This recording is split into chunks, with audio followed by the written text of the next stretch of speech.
Welcome to the Super Good Podcast. I'm your host, Cory. I'm thrilled to introduce this conversation with Robbie Gallo, also known as the artist B3K. It's a conversation about his new album, his journey as an artist, his life as a father and husband, and his burgeoning career as a children's book author. I think you're going to really enjoy it. So without further ado, here it is. So welcome to Port Earth. Still sliding through that universe, through the dirt. Look to provide, build, not do the work. Universal. The sun shines on my son's mind. How you feeling? I'm good. Today, actually, I'm starting year no drinking. Oh, that's great. Yeah, I'm going to do a full year. What made you make that choice?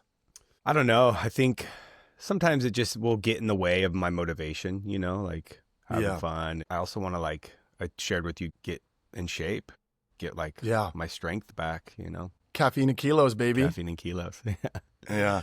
I don't really drink very much anymore, to be honest with you. Yeah. I still will drink, but it's not a daily. I'm not like, oh, I had a big day, let me have a drink. Right. Anymore. No, which that's has been a nice change. Me neither, but it's just the social aspect of everything, and it's let's go out. Everything revolves around having drinks to celebrate things, 100%. Yeah. It's like sugar and alcohol are ritual I know. celebrations, and they're both the worst things for you. Yeah. We're having a great time. Let's have sugar and alcohol. Well, all right. We got Robbie Gallo on the podcast. I'm super excited to have you on, Robbie. Coco. AKA B3K. Yep. AKA also a member of Vocab Company that was also with Crush Effect and VKCE. Did I get all that right? You did get it right. Yeah. Nice. You did your homework. Yeah. Well, I feel like with when you're a rapper too, you have to have a lot of aliases. That's true. Yeah. I remember Ghostface Killah has I was just going to say the Wu-Tang. they all have their mob Yeah. names. Yeah. Yeah. You got to have a few. It's also, I think that's the troubling part of being an artist is being creative with our own names or monikers. And so I actually went from Robbie to Morbus back in my really Dungeons and Dragons rapping phase, which was an actual thing. Dungeons and Dragons rapping phase. I'm going to have to hear about that. Yeah. I'll have to share some too. So I was Morbus. My buddy was Devious. And we were in Santa Barbara going to college. And we just became really into weird wordplay. And so Morbus was my chosen name at that time. And then it shifted to Rob Hurt, which was just a play off Robert. And I still get that sometimes. Yeah. And then that's a good name. Yeah. And then B3K, the B is just, for Bobby, 3, because it's just, that's my power number. My family, when we were young, we were 3, me, my mom, and my sister. And then we do have a brother now. And then my family's 3, me and my son and my wife. And 3 is just a good number. It's a powerful number for me. So it's a powerful number. Rule of 3. I mean, I use rule of 3 in everything. Storytelling, right. Any kind of prepping of anything. It's okay, ba-boom, ba-boom, ba-bam. It's set up, punchline, or, hey, I have 3 things to say. Right. It's patience, persistence, power. You got to hit them with the 3. Hit him with the 3. What's the K for? And the just for year 3000? And then there was a playoff of Andre 3000. So 3K, 3000. Yes, you caught that. But also K for company because of Vocab Company. So it's paying a little homage into that. And did you come up with B3K after Vocab Company ended, or did they work in parallel? They worked in parallel, and we still do stuff as Vocab Company, just not as often. But B3K, me starting my solo project, was a direct derivative of Vocab Company, and sometimes the ego and the struggles that I have as an artist and getting along with all bandmates, and then being able to just well, fuck it, I'm gonna do my own thing, and so wanted to do my own thing. And that was while you made B3K, while you were still in Vocab Company. Yeah. Okay, I'm going to do some solo work while I'm in there. Exactly, yeah. And it was never to not do Vocab Company. It was to do both, because why not? We can live in the both end. Yeah, well, the both and, because you kept the K in there, right, as the homage. It's I'm still connected to Vocab Company while doing my own thing. Yeah, totally. It's funny talking about names, because I have this theory around a name, a nickname, and then an artist name, where most people, if you dig with them enough, you can kind of get to, hey, what's your name? Obviously, you might know that, but what's your nickname? Do you have one? Did you have one as a kid? And then if you were pushed to have an artist name, what would it be? And so I think most people have those 3 levels. And it sounds like you definitely have those plus more. Yeah. I've never thought of it like that, because you have your name and then your nicknames. My son's nickname is Addy.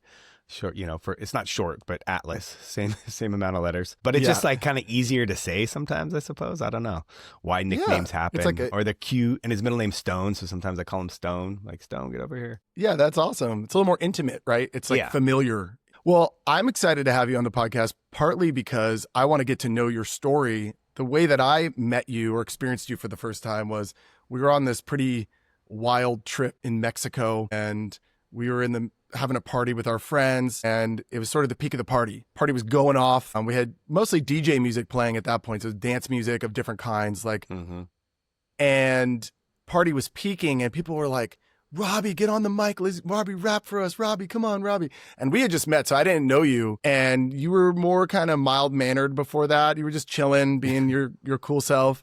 And then you step on the mic, and I was like, oh, shit. This is like a whole thing. He's doing a whole thing. Right. Clearly, there's a lot to this, because you can't just jump on the mic and then deliver how you were delivering your first time. And it doesn't happen overnight. I was like, oh, this person's put in the work. Yeah, facts. So I was really excited to hear, because we've never had that conversation about your origin story, like where you come from, and maybe we could start with that. And where did you get the rapping bug as a part of that origin story? I loved rhyming and poetry from, like, I don't know, since I was a little kid. And I tell this story often, but the first record I bought, and I still have it, it was Michael Jackson's Thriller. And I just loved soul, but like classic, with some upbeat. And I mean, that just like captured the essence of music. And in a lot of ways, like, that dude was just improv king, king of pop, but he was just like an alien when it came to recognizing music and coming up with things. You could just see it. That movie This Is It is a really awesome film about a lot of that. But you love what you love, and I loved hip hop from a little kid. So just loved soul music, started loving hip hop. I grew up in Northern California, up in Lake Tahoe, but the closest city to us was San Francisco in the Bay Area, and a lot of my family came from there.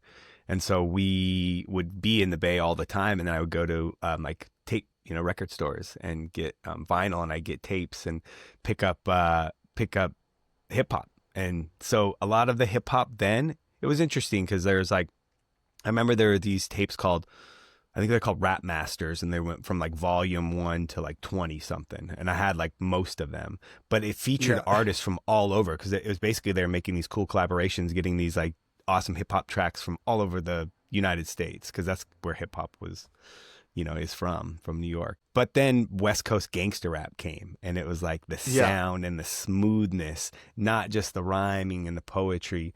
So that was just like it for me. And I remember I started writing rhymes, and I was writing gangster rhymes, and my mom found them and she was like, what is this? You do none of this. You don't have a gun. You're not selling drugs. But it sounds cool. It sounded cool. And it was like, obviously they say that when we're young, we think we don't get influenced, but oh my gosh, we do. I was just influenced really by the soul of it though. And she's like, well, why don't you just write about what you know, what you do?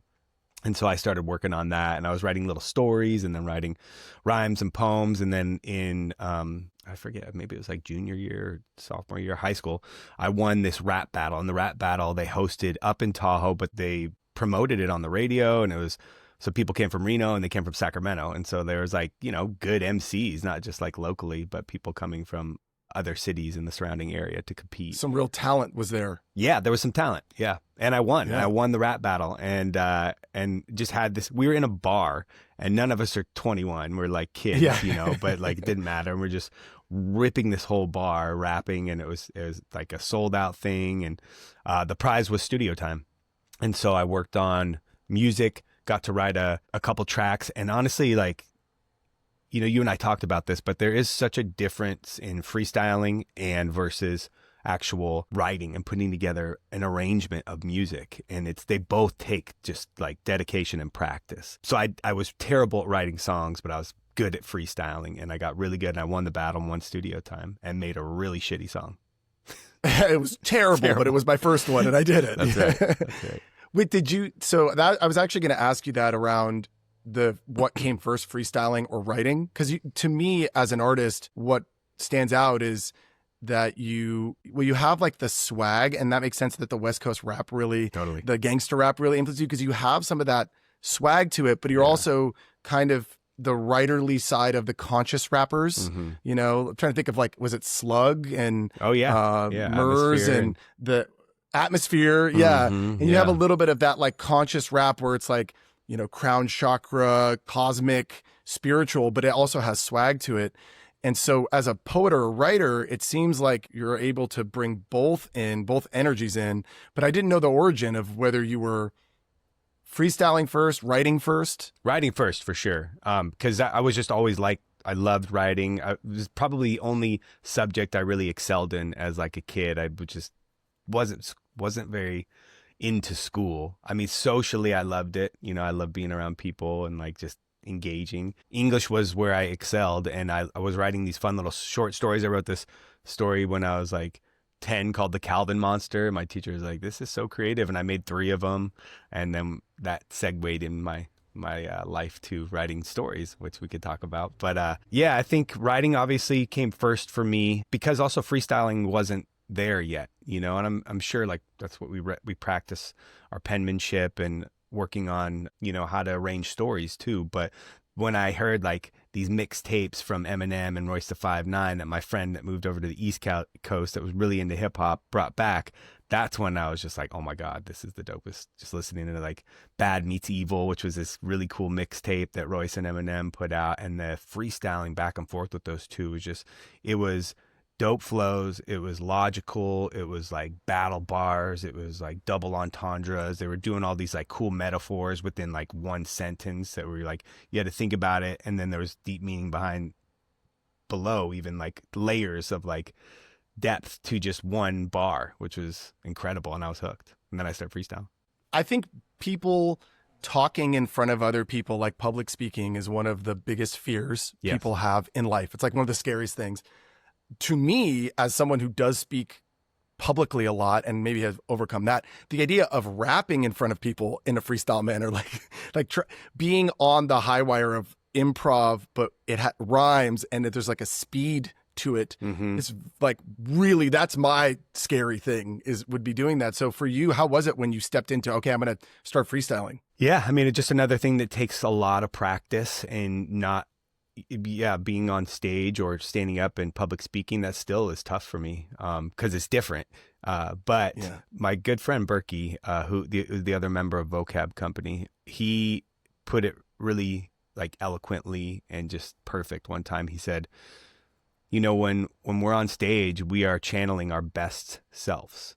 And so you kind of forget that you're, you know, I'm Robbie. I forget I'm Robbie. And then I become like whatever moniker, Rob Hurt or a B3K. And then I'm like shining, and people see that glow, you know, and it's like the best drug ever is stepping on stage and rhyming and getting someone's energy, just like it's that heart shit. You're going straight heart to heart there.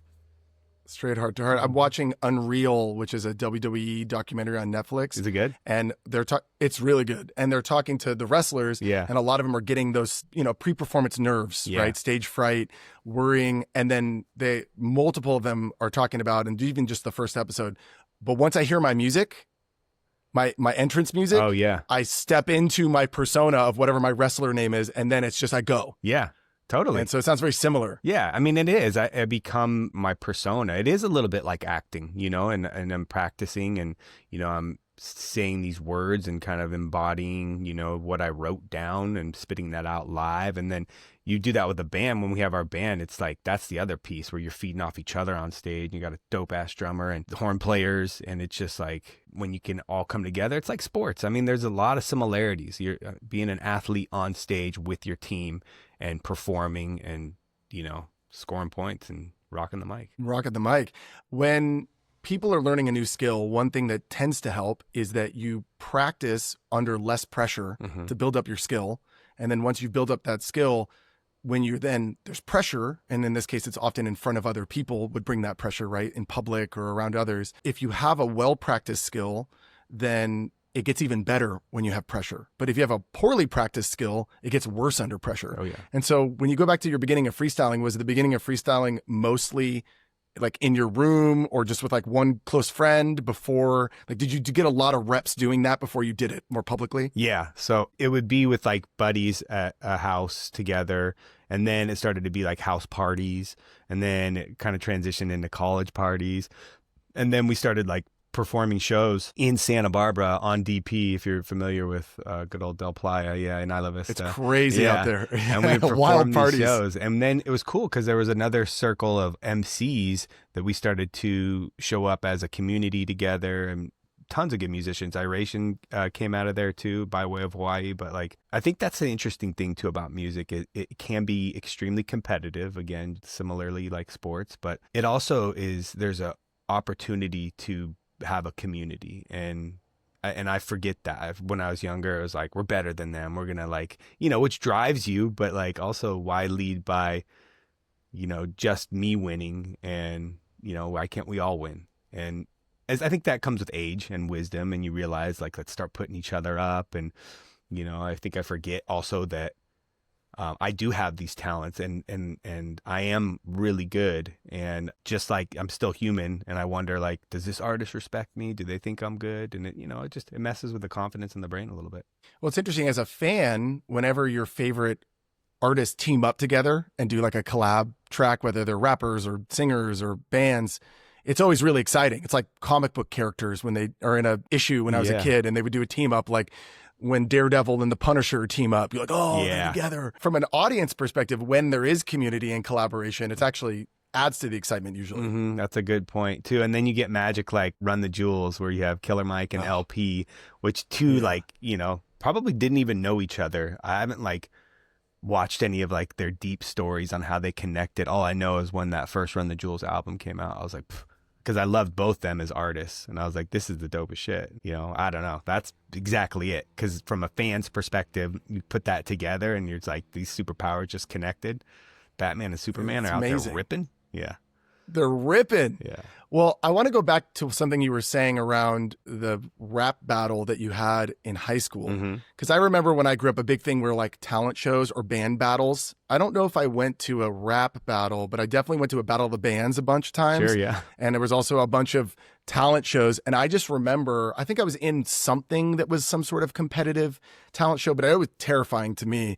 And that always seemed like the scariest thing is you're young. Most people are some level of insecure, and it's a directly competitive where you're getting judged by maybe judges, but also your peers are all watching. So not only do you want to win and not lose, but you also don't want to fuck up and look bad in front of your peers. So I'm imagining that was a pretty intense experience for you on the rap battle. Yeah. But you won. So I'm like, well, how did you approach it that worked for you? Well, and that's the thing too, because rap battles, you see how they do it. It became a very popular thing in like the 2000s, and it's like very popular still, but it very much is like one-on-one fighting with words. Yeah. So, there's a lot of like ego involved, where you don't want to get knocked out, basically, and embarrassed in front of your peers and all these other dope MCs, and like that could like mess up your career. But everybody's got to lose, because that's how you get better. And I have lost certainly tons of times when I was doing it, growing up, and a lot of it comes down to making sure your mind's clear and that you're focused, because it's improv, and improv comes straight from within. And if there's any external like things that can, mess up my focus or derail me from, then it messes up like the whole heart of it, coming from the heart. It's both. It's head and the heart, obviously. But like, yeah, if you lose focus, if I lost focus, then I lost, and I'll mess up the words. And that's actually why I am not a good freestyler anymore. I mean, I'm okay. I'm okay, but I practice a lot with it, like my writing, and I can improv for sure, but like considering real freestylers, I would get knocked out. Yeah, I get knocked out these days. But that was a big thing in rap, is when people go on Sway or whatever, how much is actually freestyled versus written raps that then they're putting to a new beat. Right. And like, is it really live? Is it really freestyle, or is it written? And you'll see rappers kind of run out of the raps they've rehearsed on their phone, right, and then they just kind of got to end it. And there's like a kind of people who are really into rap, that's a big conversation. But back then, were you doing true pure Yeah. freestyling? Yeah. Was it a mix? Oh, it was true pure freestyling rap battle. Yeah, for sure. Yeah, all off the top of the dome. Like you can have like a line or two, like your anchor lines that you can use throughout that kind of get you back on, or your punch line here and there that But yeah, it's like I would say 95% was like straight freestyling. But that's interesting. It is an argument that people say where they're like, that's not a real freestyle, and I guess it just really depends on the listener and our opinions. I would say that's still freestyling. Yeah, like probably most of that is written. Most of the MCs go on there with some dope things, but they are still taking the time to create something. I say the good ones are writing stuff crafted for that show. Like I got this new dope rhyme I want to showcase, and I'm freestyling it because, it's not being recorded. It's not rehearsed. Yes, it's pre-written. So there's like premeditation there, but like, fuck, some of those rhymes are so insane. Like, I don't care. Like, you just inspired me heavy with the way you flew, like just rode this beat and the words you said, and just like still doing it, like no rehearsed, right there, going for it. That's dope. Yeah, and it's very similar to improv comedy, where there's like pure improv, nothing. It's straight from the top of the dome. It's maybe more like a whose line is it anyway? Right. And then there's fully written sketch comedy where it all comes from the pen first.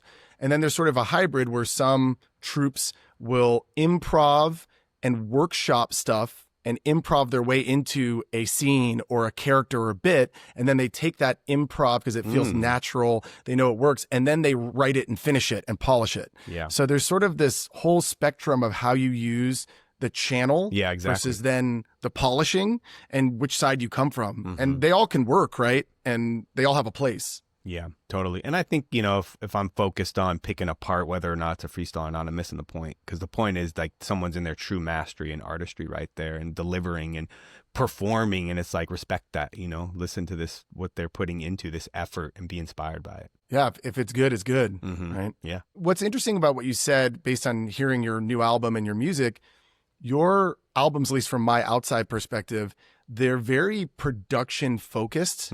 Like the way the production happens, whether it's more instruments or whether it's pure like electronic production, it seems like as an artist, that's something that you really play off of a lot, is working with the production. Yeah. Whereas, some rappers are really like, the raps are really forward.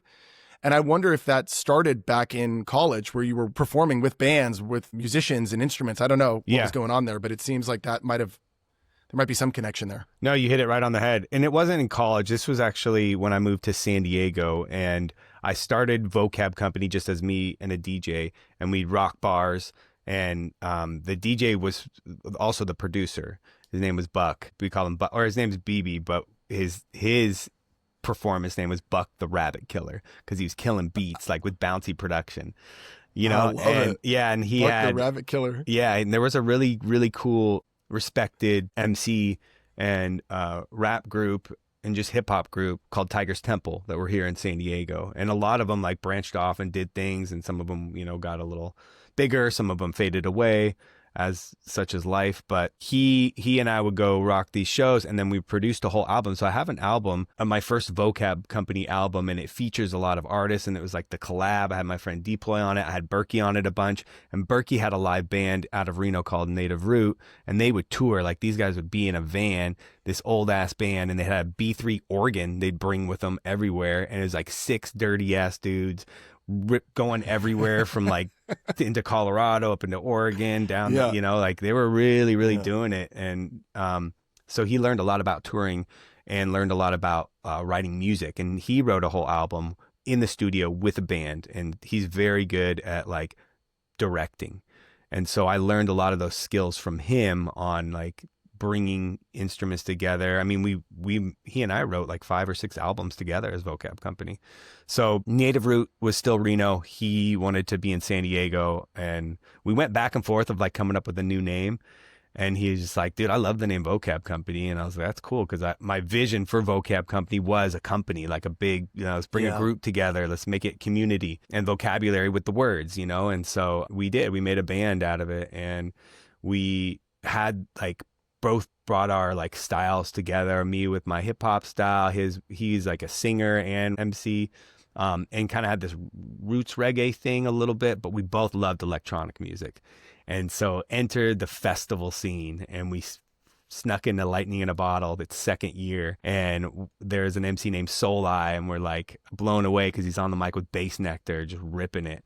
And we're like, this is it. Like, we need to start making like a little bit more of this like dope electronic production. And then we freestyled there and like blew it up. It was fun. And then like 2 years later, we were performing at LIB. That's amazing. Yeah. And yeah, I mean, Bass Nectar at the time was really pushing a certain sound forward. He was it in the bass world. Yep. And so to see an MC getting to rap over those productions, which were blowing everyone's mind. Yeah. That was, I could see how that'd be so formative. We got to go in that direction. Yep, totally. Because it's like I love electronic music and just the new sounds that people were creating. And then, yeah, to be able to rap over them, it was just, yeah, that was kind of the next level. What was different about rapping with more of a dance music or electronica or bass music sound? I mean, that might be, I imagine it's different. Yeah. Yeah, I don't know. I think a good beat's a good beat, so I can rhyme over, just finding the cadence or the rhythm. But it is different for sure, where hip hop beats typically were built in loops a lot, and often samples. And electronic music was creating, these new like wobbles and basses and, from like using production and logic. It is different, but it's not. But the thing is, when it comes out on the other end, that's when it's different. You hear these like, that's why, like when you said you're listening to this production and arrangement with my album, and I did take a long time, and me and my friend John produced 4 of the songs on my newest album. So now I'm having my shot at production, so I get to actually do that too. But yeah, I think it's just a matter of if the beat moves you. Well, I get the sense that you're able to fall in love with the production as an artist. And, even going way back to the vocab company, and then when you worked with Crush Effect too, I hear you as an artist giving a lot of space to the beat. Mm-hmm. If it's doing a lot or it's big, it's got the wubs to it. Mm-hmm. You're not necessarily trying to fight it. You like give it its space, and then you come in with it. And for your new record, the first track, which is pretty big statement, I think is almost all just production. Mm-hmm. It's like very little words. Mm-hmm. And so I don't know if that's one of the ones you did produce, but that's kind of a statement about this is not just about the rapping or the flows. It's the production is very centered. Yeah. I'm glad you noticed that. That was exactly the point, was putting together like a soundscape. And this is the first album that I put out my own production on. So I wanted to highlight that. But it is interesting you said that, because I mean, everything is just like a journey and a learning lesson. So my previous album, I Can Be Anything, I think it's like 12 songs. I considered me over rapping. There was words everywhere. And that was a learning lesson for me. A lot of it had to do with vocab company. And again, like, having a partner, you don't always see eye to eye, but when you do, it's like magic. But sometimes I felt like I wasn't getting my voice out there enough. You have 2 alphas, one that's a little bit more aggressive, one's a little bit more passive. Me, I don't think I spoke up enough, but looking back, like that, this was the journey, this was the point, and it was beautiful music we made. But I think so when I was able to do it my own, I like over rapped. I was like, all right, I'm doing 3 verses on one song that are 24 bars each. I'm just going to flow. And that's fun to do too, for sure. And there's like a couple songs where that really landed. But on this one, I brought it back the other way. We're like, okay, I'm going to try my shot at production and put no words on it. But that track, Architect, I love that beat. I'm writing a rhyme for it. And I want to do like a San Diego remix of it and get some dope MCs on it and like just see how they flow on awesome. It with me. Yeah. Is the San Diego remix meaning MCs from San Diego, or does that something else make it San Diego? No, that's a good question. No, I want to get some, there's a few really, really talented San Diego. I mean, there's a bunch, but a couple that I want to see if they're interested in rapping on it. And I'm going to lay mine first and send it and say it's open and see what they do with it. I wonder, as you now produced for the first time on one of your albums and even highlighting the production instead of your flows, how has that been for you as an artist, your evolution? Is that a big deal? Yeah. Is it a change? Does it feel different? Definitely. I had to learn a whole new tool. I had to learn Logic, and I didn't have to. I get to learn Logic, and honestly, it was great. Like, got the equipment. I invested in, a nice MacBook Pro. I got a nice interface. I got, this mic. I got, just a good system setup. I got a couple keyboards, some synth, I got good speakers, and I was just like slowly was just building it up. But also really all you need is your computer and a headphone, and then just learning, watching YouTube University. I mean, there's so many helpful people out there that are willing to share the knowledge, that's what this record's about. Knowledge infinite, new discovery. You learn new discovery. That's what KIND acronym is. And you gain knowledge, and that's what community is about. This was a huge evolution for me, and it's motivated me a lot to put out another album. And things take me a long time, and I think that's good, but I can also be more like diligent and focused with it. And so that's what I plan to do next. And so the name of the album is For All Kind. Can you slow down the KIND for us? Yeah. So For All Kind is an acronym, and it's knowledge, infinite, new discoveries. And that's the point, is sharing that knowledge just through us, through our human beings, century after century, passing this knowledge down that leads to all these new discoveries and growth. So it's sort of an inspiring idea in general for human beings, right? Knowledge, infinite, new discovery. Yeah. That's exciting. Yeah. And music's kind of the key. Yeah. And you were like doing it in the actual process of making the album by learning production. That's a big new thing to add. Yeah. I love that. As an artist. Yeah, absolutely. Some of the album feels more jazzy and spacious than some of your older stuff. And it's got like a mix of some funky and some jazzy and some electronica. And there's a few tracks that remind me of your vocab company Crush Effect sound. And I want to go back to the VKCE era because I know that was a jump for you too. Yep. And that era to me sonically is big beats, maybe more in that bass nectar, the big wubs, the big wobble, like hitting people with bass and interesting electronic sounds, and then adding energy on top of that. And there are a few tracks on here that remind me of that. I think it's like MF Gold is one of them, and maybe Golden Sky. Yeah, and Golden Sky's got a little bit more of that jazzy hip hop, but MF Gold, absolutely. Yeah. For All Kind has a bit of that too. But yeah, the working with Crush Effect, so Crush Effect's two guys, Jesse Malloy, David Veith, they are extremely talented musicians, wonderful people, very inspiring. Jesse Malloy's in a bunch of good bands like The Midnight, and I forget the name of this really popular band, but he's a saxophone player, but also a producer. He uses Ableton. Dave Veith uses Logic, so I got like inspired watching him because I go over and record with him. But yeah, I think the first track we did with them was called Burn It Down off the VKCE album, and VKCE was just an acronym for Vocab Company Crush Effect. And so what made you go from, okay, you've been group oriented or band oriented, even like the people that were ended up being a part of Vocab Company were people that like toured in maybe more of a rock and roll sense, like punk band sense, like get in a van, bunch of dudes, tour around the cities. You named it, instead of naming it just for yourself, it was named already to invite in a larger collaboration, right? So you're doing Vocab Company, which is already three guys at this point, right? And then so tell me about that evolution to work with the Crush Effect guys. As a musician, I want to just keep doing things that I think, that I feel passionate about, not just doing it because like, is this going to be popular or is this going to be like catchy? But with Vocab Company, we actually put a lot of effort into creating this big band, live hip hop, electronic energy on stage. And honestly, when we were doing it, we would be like 10 to 12 performers deep. So 2 MCs is what it always was, / singers. And then we had, keys, guitar, bass, drums, and horn. And then we'd have dancers too. And then we bring in more horns. We get a horn section. And we made it super theatrical. Like there's some really cool videos out there. But it was very still electronic driven too. Like we had this like heavy synth with our friend Jeff Neagle, who was actually one of the earliest band members of Vocab Company. Still a really close friend of ours. The Crush Effect thing came from because we had some popularity and we were gaining momentum. And I think we performed with Jesse just like at a venue one time. And then he was like, we were just talking about collabing. And he started producing this track, Burn It Down. We recorded vocals for it.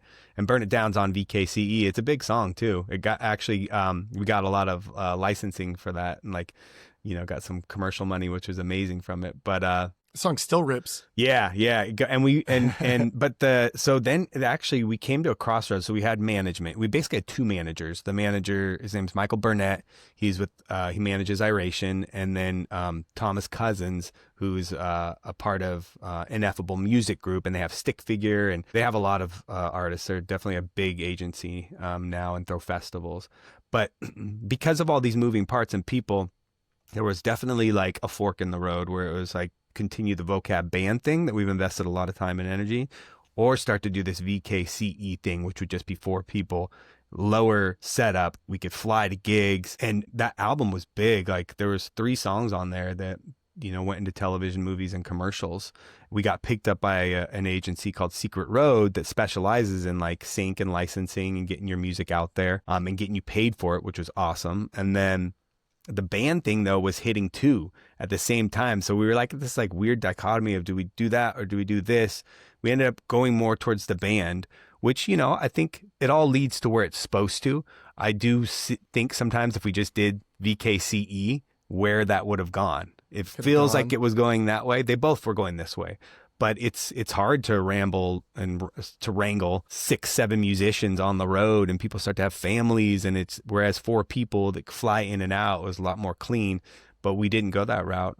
We still made music together. We would still do VKCE shows, but yeah, we ended up going towards the band side. Well, you don't see a lot of bands these days because it's so expensive. It's so expensive to tour. Exactly. It's hard to help everyone make a living off the band. Exactly. You see a lot more like once an artist gets big, they'll put together a touring band, right? If you're big enough, you know you can sell enough tickets. But keeping a band together on that growth journey, it probably was hard then. It's probably even harder now in terms of cost. But organizing all of that and keeping everyone happy and on the same page sounds like it'd be very difficult. Yeah, and all the equipment too, and the back line, and you know, you have to have a lot of things that, but once, there is nothing like seeing a live band though. Like, I mean, I love watching DJs, but when you have this like band together and all these different players at their best, just like I said, shining on stage, living in their like moment right there and coming together, that's like, I love that feeling. So, you know, I think we made the right decision, and here I am years later, a dad and married, and my super talented photographer wife, and you know, all these things happen for these beautiful reasons. I do get disappointed though when you go see a rapper live, or even maybe a producer in electronic music, and they're a big enough star, but then they don't have a band. Oh my gosh. I'm like, all right, you're big enough now. Right. Like, play your songs organically. It just takes it to such another level. So I'm with you on that. Yeah. Okay, but before we go a little more modern, I want to go back to the VKCE moment, because I was looking at an old Coachella video from like, I think it was 2014. So it's like 11 years ago. It's like grainy. Oh yeah. You guys are on stage at the DoLab and you're ripping it, and the crowd's going crazy, and it's just like a horrible resolution. Right. But the vibes were high. And I imagine that was a pretty big moment getting to play Coachella. Yeah, we got it. It was both weekends too on the DoLab stage, which was awesome. The first weekend was just crushing too. But yeah, I mean, being at Coachella, having our name attached to something like that of course is a big movement, and something that I'm always thankful for. And the crowd that showed up was huge, and like DoLab, just if you know DoLab, they put together, they know they're big into the electronic scene. They obviously throw an epic festival, Lightning in a Bottle, that continues to like grow. So being attached to them and the support they gave us was huge. And we got to do it that next weekend too. I think our set was maybe earlier, so it's harder to pull as many people in that heat, you know, but it was still like, either way, every show's practice. It's all about getting better. But man, yeah, that Coachella was so fun. We rented this fat house and just like did it up right. And yeah, that's good living. That's the experience. I love it. Where you are now in terms of recording, releasing your art, you know, that can be a really challenging thing, especially you're producing for the first time and it's your project. And also, as a writer, you're writing a book right now, which we should talk about. You're writing a children's book, so I want to hear about that. But what is it like for you when you're in your process of making the art up into releasing it? Like, what's that journey like for you? Has it gotten easier? Does it get harder? What's that process like? It's exhausting, which is why it's like by the time you get it ready to go, and you know, I've listened to this song like thousands of times, if not more. And then it's like, you know, you get what's called demo ear, or where you're just like, it's hard to like perceive it from an outsider's perspective when it releases. And then it's also like doing that is a whole nother job, like marketing yourself. And it's interesting. I was really good at marketing Vocab Company because it wasn't just me. And I don't know, I could just like step away from it and then like put more marketing effort into it as like the salesman that I was, you know, whereas like marketing my own music it's hard, you know, but it does take having these kind of things where someone like wants to learn more and hear about me and what I'm doing and my story, my origin story, the music, why I'm creating it, to like kind of get another outside perspective and be like, oh shit, okay, someone does like it, they believe in me. And then, you know, and then it gives me that like fire to like push myself out and do more, you know. But yeah, marketing is a whole nother hard thing to do. Takes so much time. Yeah, a lot of people struggle at that point of when it comes to selling themselves. Yeah. It's like if you can sell something that's you not have as much stuff come up, and when you're okay, talk about yourself, a lot of people do get contracted or resistant. And yet I've seen for you in this album release, it seems like you've pushed yourself past that, because even getting the vinyl ready, which is behind you in the shot if you're watching on video, or in front of you. Yeah, that's going a little bit extra step, like getting the vinyl done. You're not just releasing on a Spotify. So what allowed you to push through those barriers around the marketing or the promotion? It is encouragement and belief, and also my wife too. She's like so good at marketing herself, believing in me. Like I did my first independent record, which is called I Can Be Anything. That's that one. On vinyl. And like I really wanted something tangible, even if you don't have a record player, but like a piece of art that someone can have. And I raised money for it. And then I did this and raised money as well for it. And just like got a little bit more creative with it. 3 people wanted custom songs. So that was part of the donation. So they'll get the vinyl, they'll get these art pieces that come with it, and then they'll get a custom song as well. And then I did more merch. I like always loved doing my merch. So I do my branded hats and shirts. And so that is marketing in itself, but then it's just that next step to like actually be online. I think that's where it's hard for me to like continue to do it. Like, what do I have to post this week? You know, and I actually have really like not done a great job at that, but I've done, you're right, all this other marketing of like real pieces, like a vinyl record that someone's going to get, and I'm shipping it to them and I'm signing it, and they get the handwritten note, and like some people paid for a poem, so I'm writing them a poem.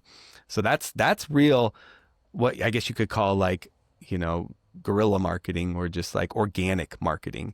But the digital marketing stuff is still, it's difficult to do. And so I've asked for help. I actually have some friends that are they're good at this kind of stuff. And especially with all the advancements of AI and like bots and stuff on how to like engage and keep people interested. And so we're going to be pushing through for sure and just getting the music out there. 'Cause pretty much everyone I play it for, if they find out I'm a musician, they're like, I can't do this. This is awesome. Keep doing this. People need to hear you. Well, I really appreciate the creativity that you did on sort of the Kickstarter like rewards, because sometimes when you're going to want to raise like crowdfund or get investment, it can be really challenging to figure out, well, what do I put as the incentives for people to donate? And getting a custom song or a poem, it's pretty high end to be able to get that. High end, but also not a lot of cost behind it. You know, I mean, time obviously is the biggest cost there, and that's important, but it's not like I already have the equipment. I have, you know, I have these cool beats that I make. Give me some topics and I'll write a song for you. It's just so meaningful though, right? Yeah. Like you said, it's low cost for you, but highly meaningful to the person that would donate.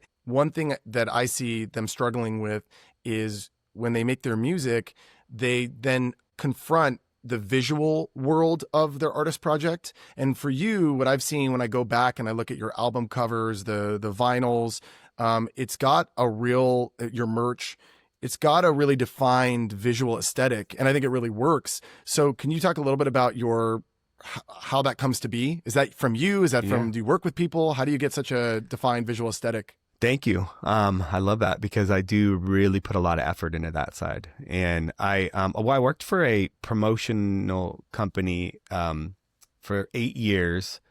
The owner, his name's Alan. He is from South Africa, and you know, just very entrepreneurial, creative. And he took T-shirts and he compressed them into shapes.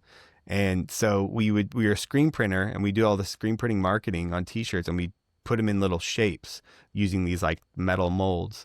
and they would be handed out at events, conventions, etc. And we got into like the movie side of it too. We print t-shirts for like movie. I think one of the big ones we did was Troy, and we did like, I think like 500,000 t-shirts, which was huge. Like that was a big one for us, which our sales vice president Brad got. But that like inspired me to like get all salesy, but also got me really creative and learning how to properly brand by just the amount of designs that I see come across my desk. Like, this is cool, this is cool, this isn't cool. And like, I always like things clean, but like impactful. And I love art, art's a big thing for me. I'm not like a good painter or drawer. I mean, I have fun with it, but like the visual side of thing, I think I learned a lot of that through my years of working for this promotional company and how to like make things look good and how to properly brand.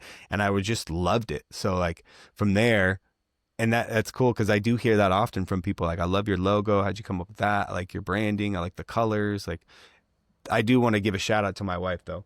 She is the one that did all of this artwork here. That's actually me. We took that photo in the kitchen. I was wearing an astronaut helmet I ordered from Amazon.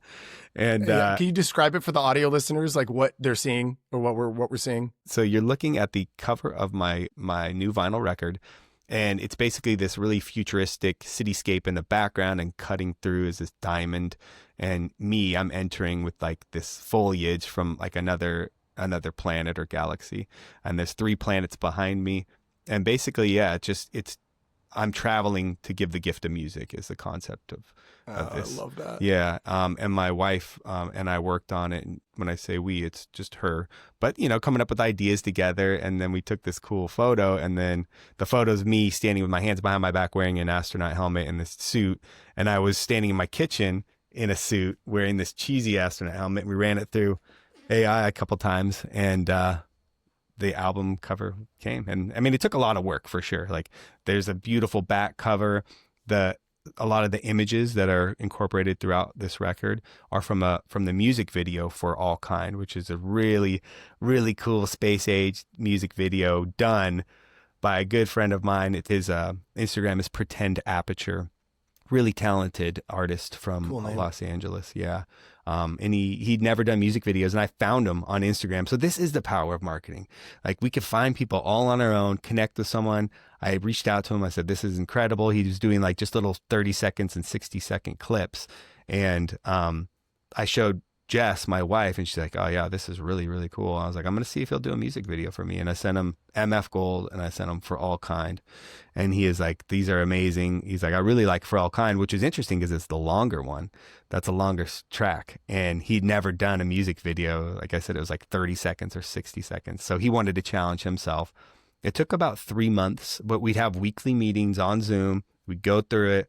So a lot of that art from the music video got incorporated into my vinyl record, and it even comes with a graphic insert that tells a story of like, kind of like the corporations that can take over and water down our image or our music, and then freeing ourselves of that and just continuing to be authentic and original.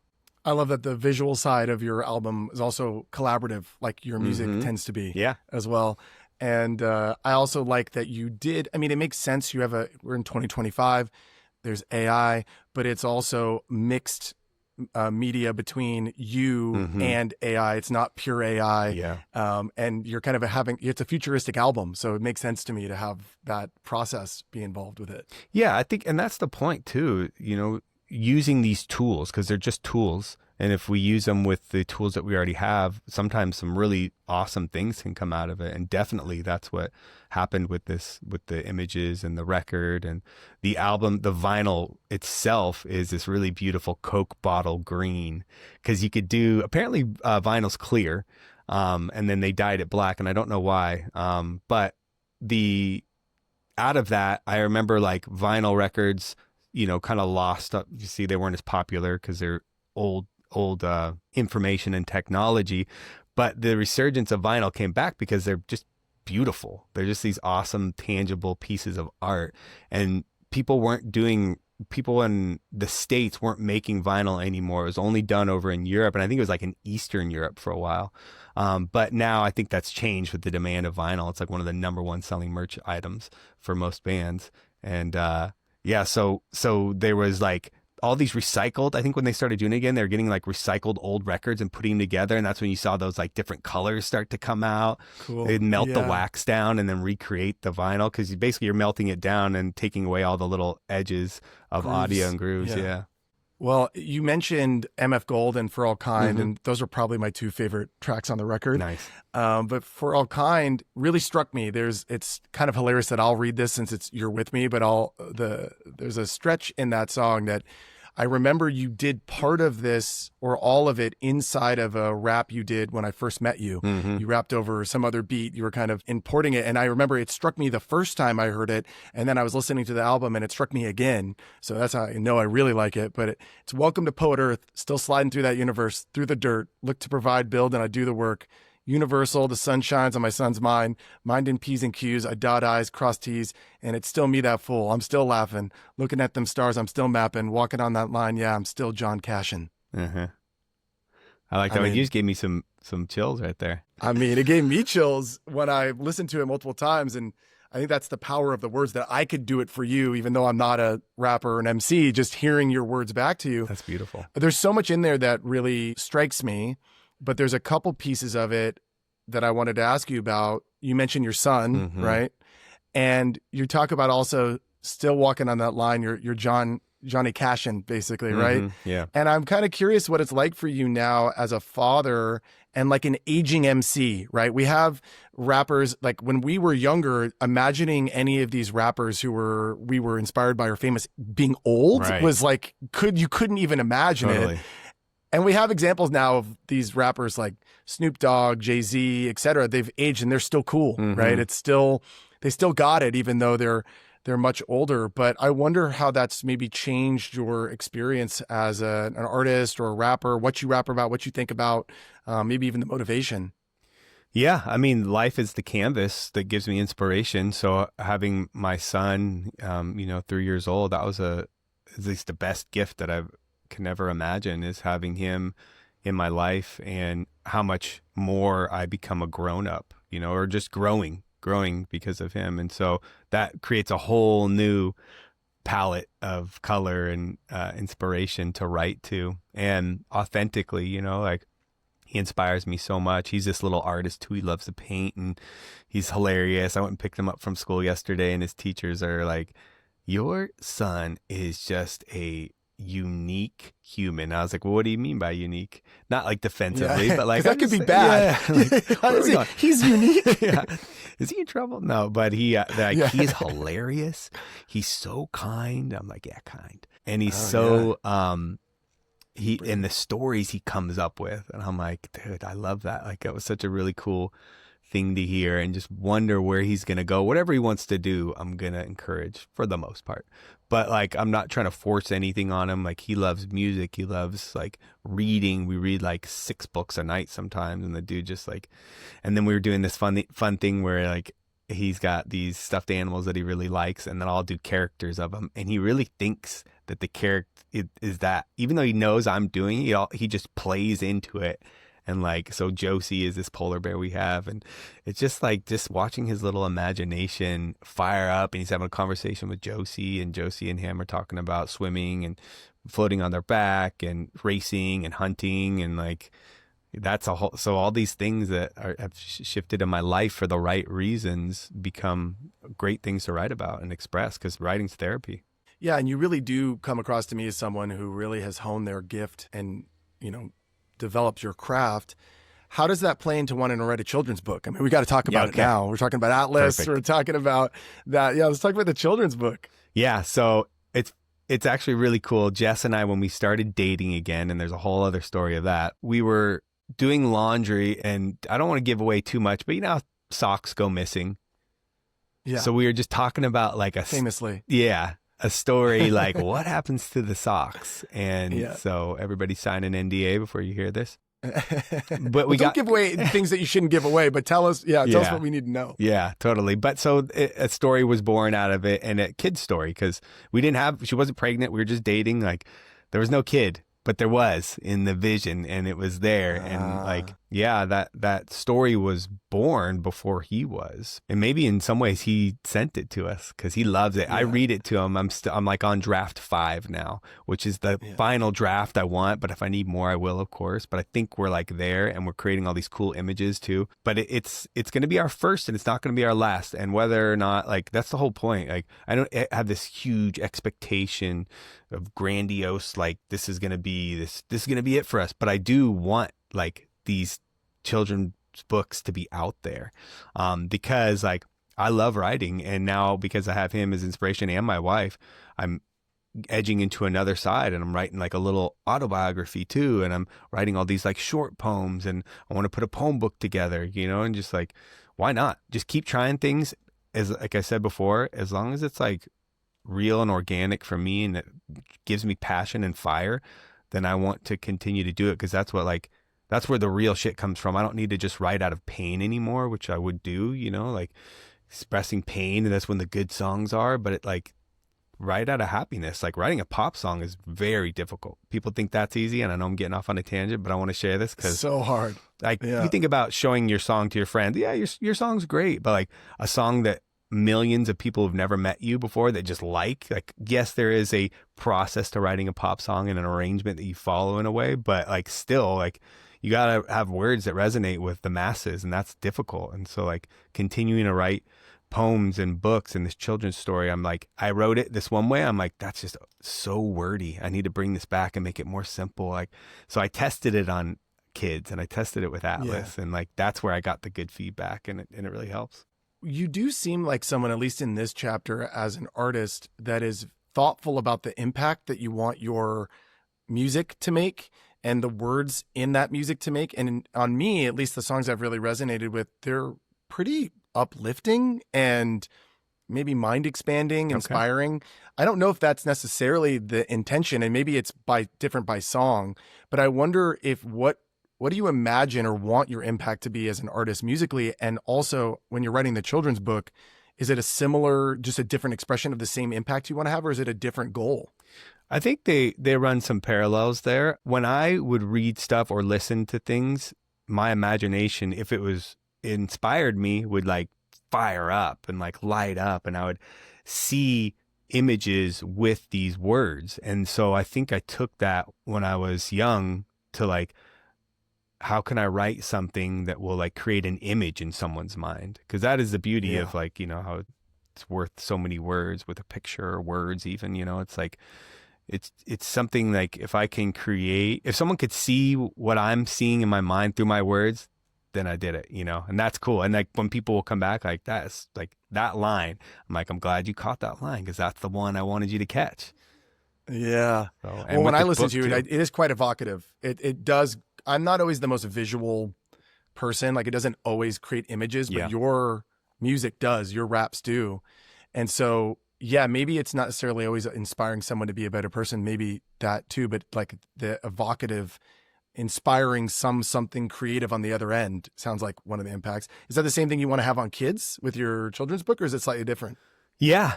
And I think in a different way, I don't know, I hesitate using the word simple, because children aren't simple. Like, they're the most raw, imaginative. They're like leading with emotion, you know, all they know is their emotions, and they're so in touch with it, and like they go wild sometimes, which is awesome. But like, I guess I mean, like, it doesn't have to be as wordy, you know, where like growing up on hip hop, I guess like sometimes the more wordy and deep and thought provoking, the more like clever an MC I was. But with kids, it's like, you don't have to do all that, because their imagination does a lot of that for them. But it gets tricky, because I have to be able to go back into my childlike ways, and like, how would I like want to be read to? How does this need to flow? Like, you know, looking at old books that I have too, old kids books, like some of my favorites, that helps inspire it too. And just simplifying things a little bit so that they can open up the imagination more. That makes sense. Stuff gets in the way of us imagining in our own interpretation, or what it can spark. If there's too much, it can be hard to have space for someone's imagination on the other end. Mm-hmm. I am curious why you went for an album in 2025. You have a series of albums. It's kind of the era of singles, right? And I also see you wanting to write a book, and these are kind of more complete works, maybe a little bit more deep, but I hear you talking about simple, but also then there's this, I don't know, urge to make an album. Can you talk about that? Well, yeah, the album that's why I wanted to put it on vinyl, because you have no choice. Like you're going to put the vinyl on, you're going to play it through. And that's why I arranged the music that way on the vinyl itself. And I don't know, I think a lot of my mind still sometimes likes these like, complete things where there's a full story. Not against not releasing singles, because I love there's a track I just want to put out, and that's something I'm going to do as well. But why not do it all? It does create a challenge to create like a body of work versus just a piece of work. And so I think that's where I wanted to challenge myself, was creating these big bodies of work that mean something and could tell a story, like a movie. I love movies, or really well written shows. We were talking about The Wire. I'm rewatching it now, or True Detective season 1, like that kind of stuff. Just like where it just blows your mind on how well it's written and the actors that are involved. I mean, that stuff, like I want to write music like that. I hear the desire to have something like a world that people can dive into, and you like diving into worlds, and you want to create something that people can dive into, from it being an album to the physical media of it to the visual side of it, even on the children's book side, something that a child's mind, imagination can dive into, before bed when they're being read to. So, I mean, that's how I grew up too, is on albums. Like we'd go to Tower Records, right? And there was tapes, with mostly CDs by the time I was growing up, but you'd go and look at the art and you'd bring it home and you'd play it and you'd listen to it all the way through, and you'd fully immerse yourself in like this very foreign world of like DMX. Couldn't be different from where I grew up, like in the suburbs, in the most like safe, sheltered place. And then you go into DMX's world, and it's just like you just lose yourself in it in a fun way, right? Talk just about like a storyteller. He had that like Tupac, those were passionate storytellers right there. Well, it's been incredible to be with you, Robbie. What do you want to plug for people? Yeah, I want to plug, go check out the new album. I want to share that new music video that came out with it, For All Kind, which is incredible. The new album's also For All Kind. There's 9 tracks on there. The vinyl records are available to order now, so I'll have a link ready for you guys for that. And I will be coming out with a new children's book, and I'll have it done, like as far as prototype, by September 26th. And Cory knows why. Coco knows why. Yeah, it's exciting. It's exciting. Yeah. Well, what's the YouTube channel? And then, hit that first, and then give them your social media as well. Yep. B3 Company is the YouTube. So YouTube/B3 Company. And then my Instagram is @B3Comp. So just KOMP. And company, I always spell with a K to pay homage to Vocab Company. I'll include a link tree too that'll have all of the links in there as well, including where you can order the vinyl. Yeah, and the album on Apple Music and Spotify is B3K. Yeah, right? And yeah. For All Kind as an acronym. Yeah, my artist name is B3K, and the K is lowercase, because I believe there is another B3K out there with the uppercase K. You'll see the spaceman art when you find the right one. That's right. That's right. That's awesome, Robbie. Thanks for the time, man. And it's really a pleasure to be with you. Yeah, thank you, Cory. Appreciate you so much. Shout out to this really good podcast, because it really is amazing. Gold like a motherfucker, rolling like I'm undercover. Under them covers, I'm a motherfucking space lover. Goddamn, God made those eyes. All eyes, but I'm all in high. Shit. Gold like a motherfucker, rolling like I'm undercover. Gold like a motherfucker, rolling like I'm undercover. Thanks for tuning in to the Super Good Podcast. If you enjoyed this episode, please like and subscribe, and even share with a friend. It means the world. Until next time, stay super good.